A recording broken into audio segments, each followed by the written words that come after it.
السلام عليكم احبابي. اليوم راح نقدم لكم طمينة تاع جهتنا، جهة الشرق الجزائري. نروحوا المكونات.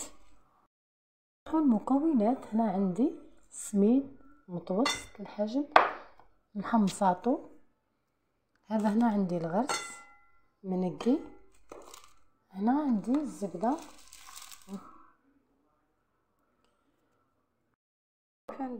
نروحوا لطريقة التحضير. نوضعوا هنا الزبدة تحت النار، نزيدو نحطو الغرس هكا، نزيدو نحطو الملح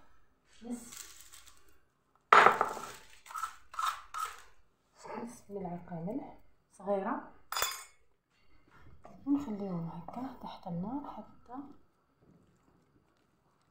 يطيب مليح الغرس.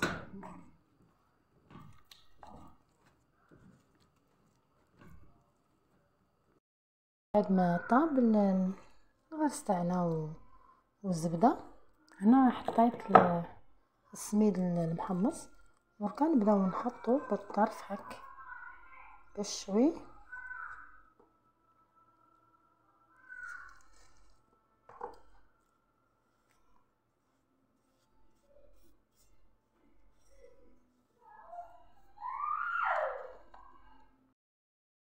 نوضعو هكا بالشوية ونخلطو الغرس والزبدة والسميد المحمص هيك مادام راهي سخونة. بعد تبرد شوي نعجنها بيدي، نزيدو الكمية اللي بقات. هاي هكا نلمو الطمينة تاعنا، هاي تلمت. دركا نروح نحلها ونطبعها ونرجع لكم. وصلنا للنتيجة النهائية تاع الطمينة تاعنا.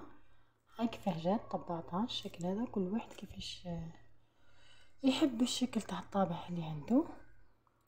نتمنى يا ربي تجربوها. طمينة الشرق الجزائري وجهة الشاوية بالخصوص. هيا ذوقي كيفاه جات، قولي لي رأيك.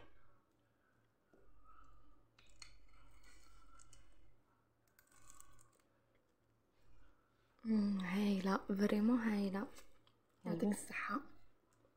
هيا عجبتها، جربوها ان شاء الله تنال اللي عجبكم ذوقها ولا اروع. اعملوا لي اعجاب الفيديو، اشتراك للقناة باش الوصفات اللي نحطها كامل توصلكم. السلام عليكم.